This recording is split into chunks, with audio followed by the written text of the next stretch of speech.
Coming at you live from the Mama Short Sweet Tea Studio. This is SSL Live. Your pulse of the Sunday Showdown League. Alongside Josh Jablonski, this is Colin Elliott. Welcome to episode 4 of SSL Live. We have a special edition of the show for you today. We'll be giving you an update on the amazing race in the SSL Draft Order. We'll be talking about the 2014 NFL Draft, and later on, we'll have a special guest join us in studio. I'm excited to be able to dog on Johnny Manziel this afternoon and talk to our special guest about the NBA playoffs as well as some storm chasing. But first things first, let's get into the amazing race.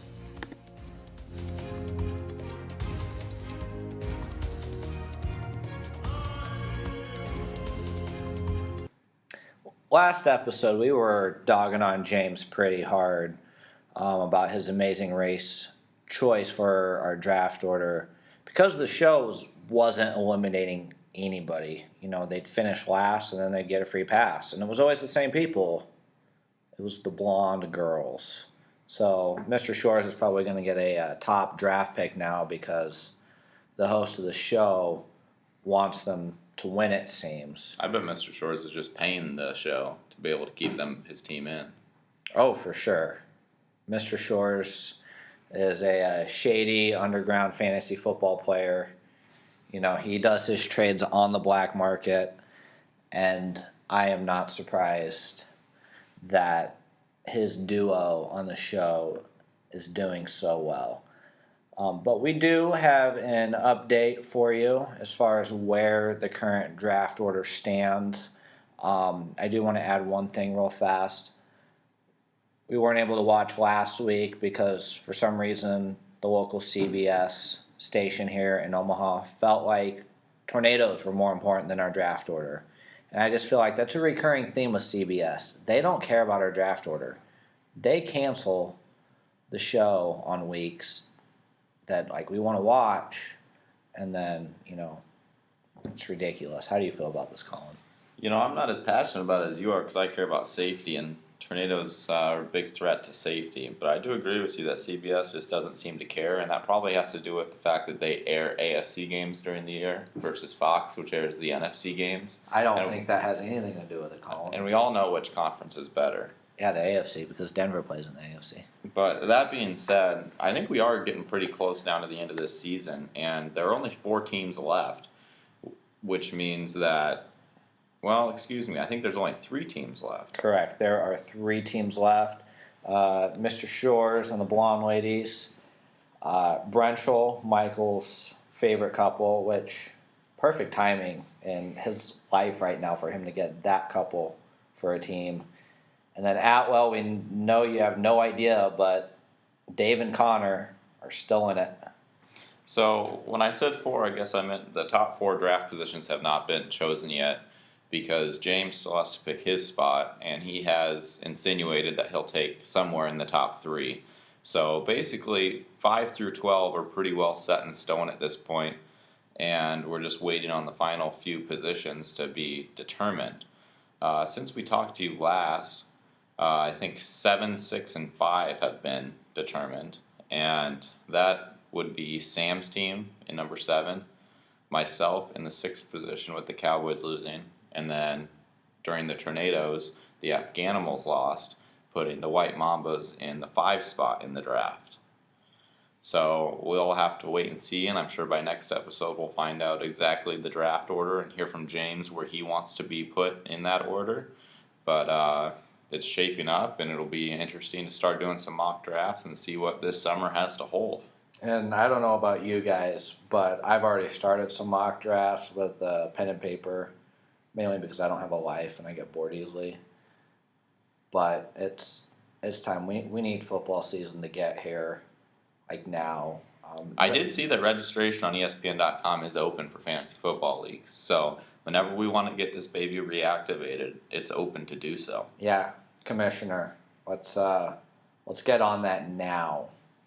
Speaking of commissioners, the real commissioner of the NFL had a busy weekend last weekend. With the first pick in the 2014 NFL Draft, the Houston Texans select Jadeveon Clowney, defensive end, South Carolina. As we all know, Jadeveon Clowney was the highlight of this year's draft as the #1 pick. And there were many other interesting picks and selections Highlight? afterwards. He may have been the first pick, but he wasn't the highlight because Mr. Johnny Football got talked about way more than Clowney.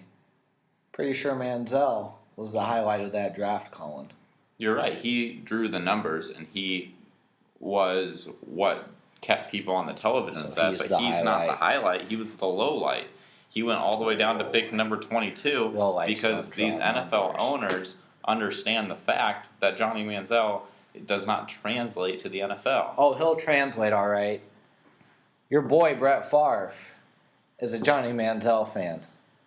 And I can't believe you are going against your boy Favre. Favre said Johnny Manziel reminds me of myself when I was younger. So keep on disrespecting your hero like that. I'm not disrespecting Favre at all because you know what? Brett did not act like Manziel does off the field.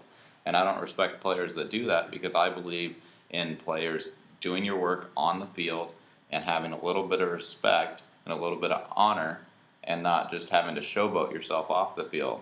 And Johnny Manziel is not a good face for the NFL.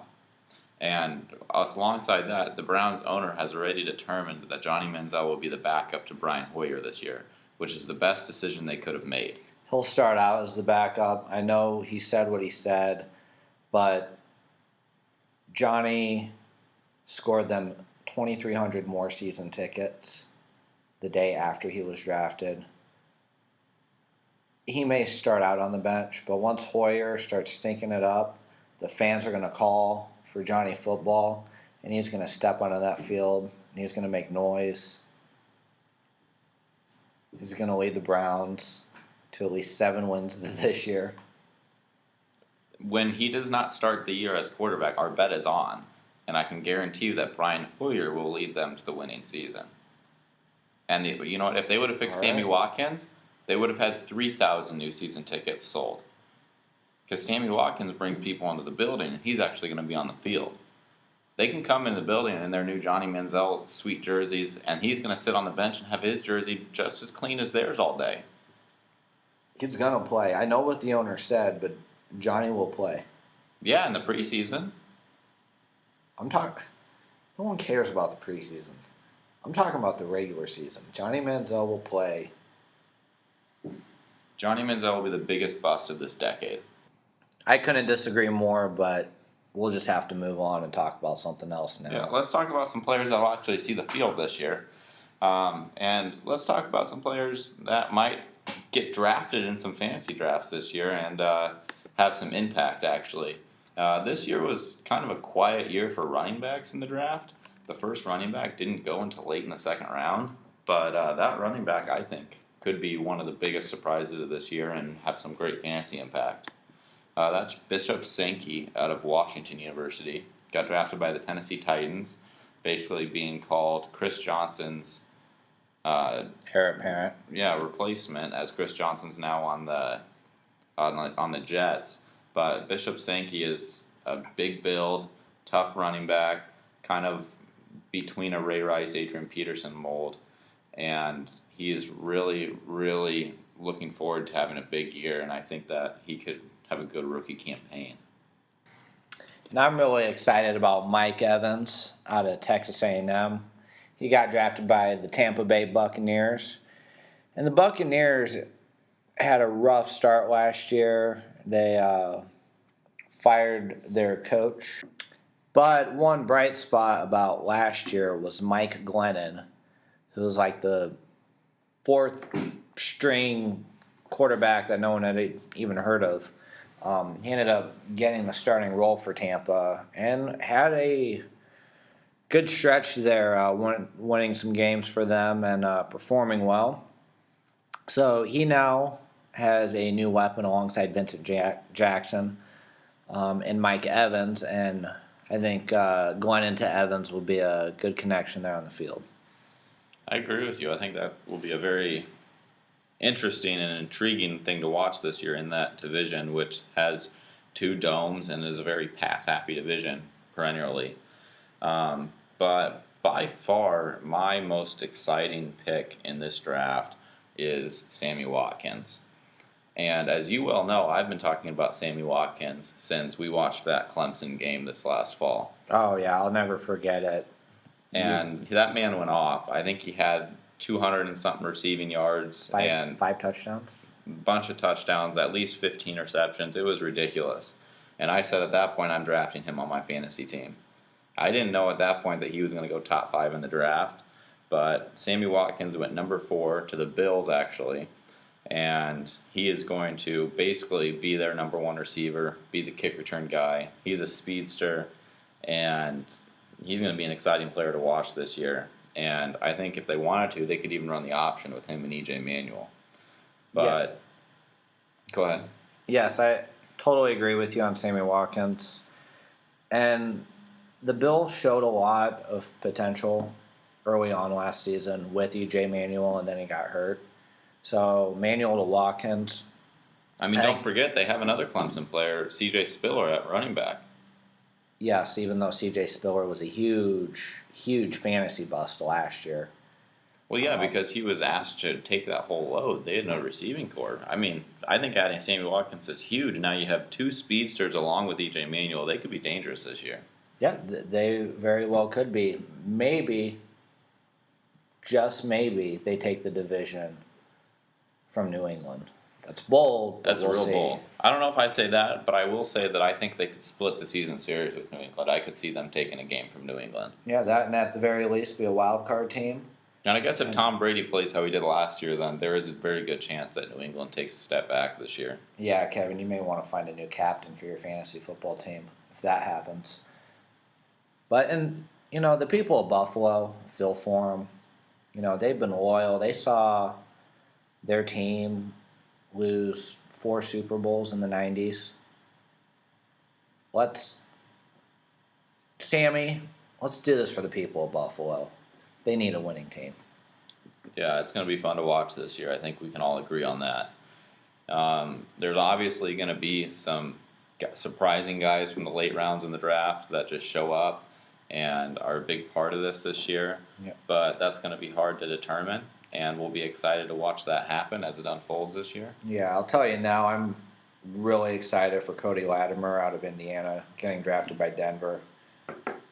In my opinion, he was the top pick of the draft for my Broncos. So that dangerous offense there in Denver will be even more lethal.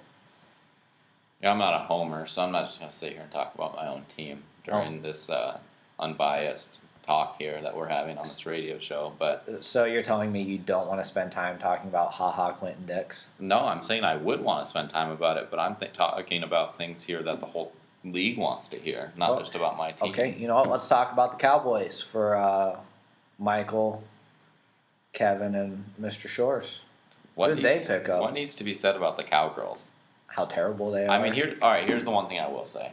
Jerry Jones, I have to give you props. This might be the first good decision you've made by passing on Johnny Manziel in the first round this year. I mean, that is the last thing your team needs is dissension at the quarterback position. Tony Romo was better than people give him credit for, and he didn't need the extra pressure of like people thinking that maybe he was going to be on the bench from Johnny Manziel and all this. They picked up some good defensive players, and really, honestly, I think the Cowboys did about as good as they could in the draft. That being said, they're still going to go 8-8 this year, but they did what they could. Yep, and I'll agree with you. It would have been insane to see them draft Johnny Manziel, but football-wise, it made no sense for them whatsoever. But we can segue into talking about a different quarterback out of Central Florida. Blake Bortles. Yeah, and he's not moving anywhere. Got drafted by Jacksonville, so he's like down the street. They'll still suck. Let's just be real. They'll be a top 5 draft team again next year. All right. That's all I have to say. Unfortunately, that was not a very flashy pick by them at number 3. Their stadium's still going to be 3/4 empty, and it's just too bad for a franchise that just can't seem to get out of the hole. And talking about flashy picks, we have a special guest in studio with us today. He's different. He's Different. Ryan Hemsley. I'm different, yeah, I'm different. I'm different, yeah, I'm different. Pull up to the scene with my ceiling missing. Pull up to the scene with my ceiling missing. Pull up to the scene with my ceiling missing. Pull up to the scene with my ceiling missing. What? I'm ready. It's recording. It's You're up. recording now? Yeah. Oh, Well, welcome to the show. hi. How are you today? I'm good. I'm tired, but I'm good. I'm here. I'm alive. We're glad you're here and we're glad you're alive. Tell us a little bit about your encounter on Sunday. The encounter with God? You know, About how God? you wrestled a tornado and won. Yeah, so basically, here's how it went down. I was working in Kearney because they have a new Hy-Vee in Kearney, and I was working there. And I left the Hy-Vee because I had had enough by about 3 o'clock. And it turns out that I left at the worst possible time to leave and try to drive east because I was driving home going east from Kearney, and I got to about York. And when I got to York, the sky turned really green, and it started raining really, really hard, which was good because I was falling asleep at the wheel anyways, so it woke me up. But the sky turned green, started raining, and I was like, this is kind of weird. Drove a little further, got some ping pong ball sized hail, decided to turn on the radio, and when I turned on the radio, there was this lady like, if you're in York, Nebraska, you need to get in your basements now. And I look up and it's like, welcome to York County. So I decided to pull over under an underpass. I stayed there for about 10 minutes, stopped in a gas station at York and waited there for about 20 minutes. And then I decided, you know what? They said that the storm's moving 20 miles an hour. I'm going to move a little faster. So I got back on the road, started going.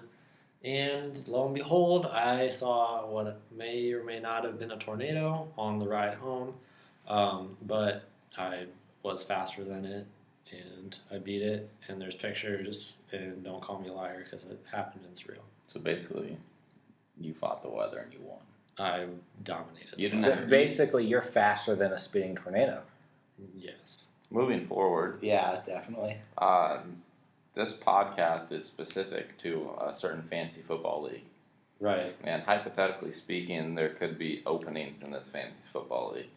And if an opening were to come about, how would you feel about applying to that opening and possibly entering into the brotherhood that is the Sunday Showdown League? See, here's the thing.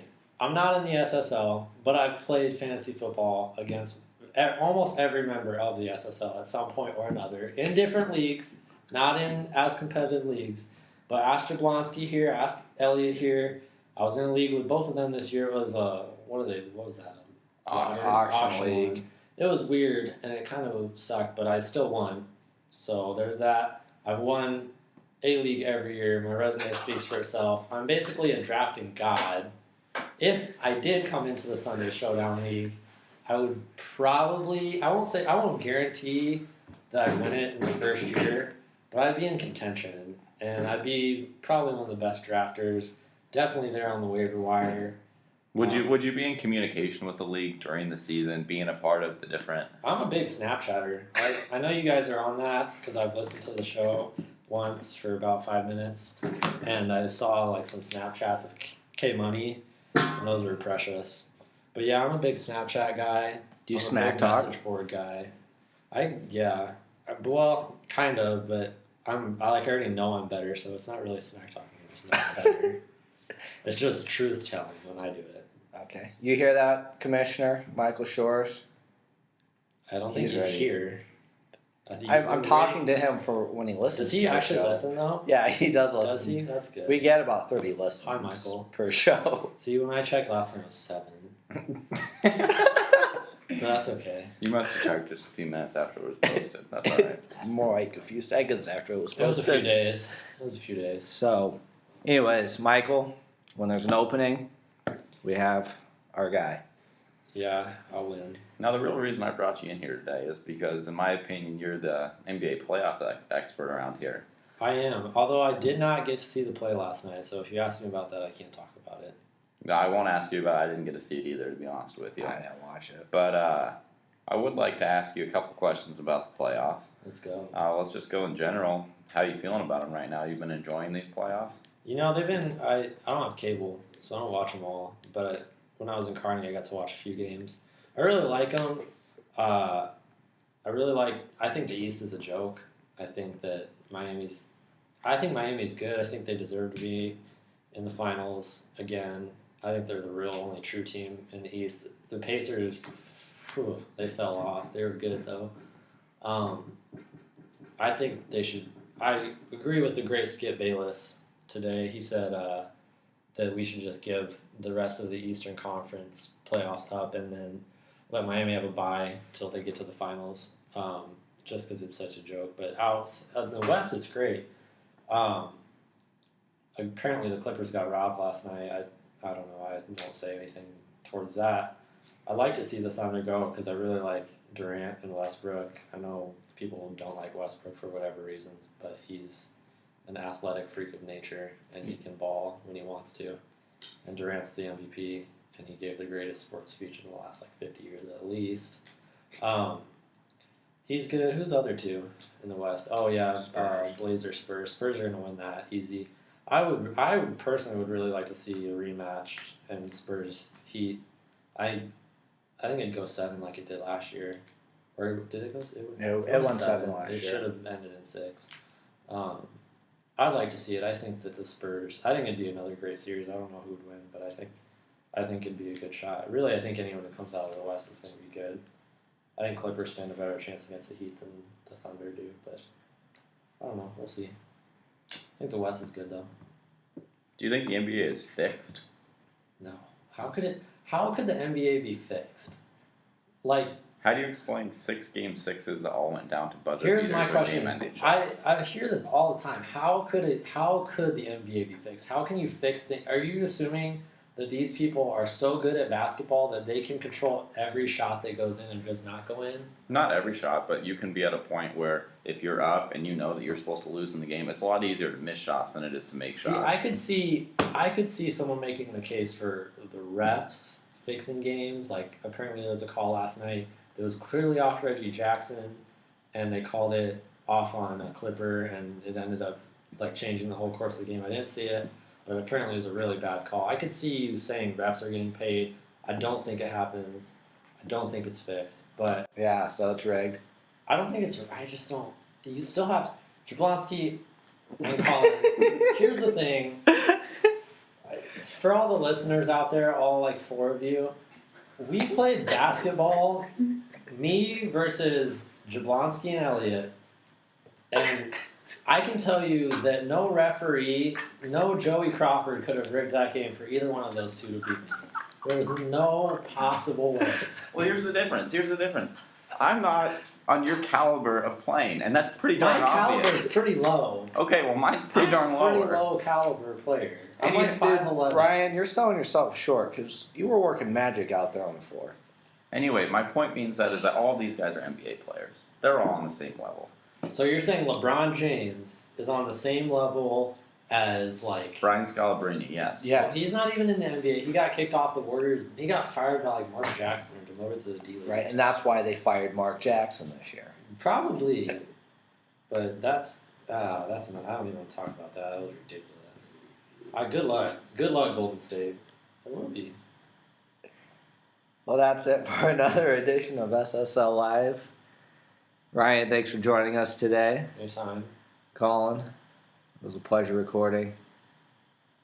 Your very last show as a Bachelor. Ooh, yeah, the wedding. History. We're going to keep this one in the archives. And then we'll keep the next one in the archives. So the Because bride it's said his we married could one. tape this at the wedding though, right? Not necessarily, Yes. but Okay, she awesome. did. she did say that we all have to, at some point in our speeches, bring up the SSL. Hashtag SSL. Yep. I'm not even in it. I don't know why I'm talking about it. Soon you Because will be. You want to be in it. Well, The Premier Fantasy Football League. aside from the tattoo league. Oh, we're getting bigger than the Tattoo League. So long for today. With a dream, my cardigan. Welcome to the land of fame excess. Am I gonna fit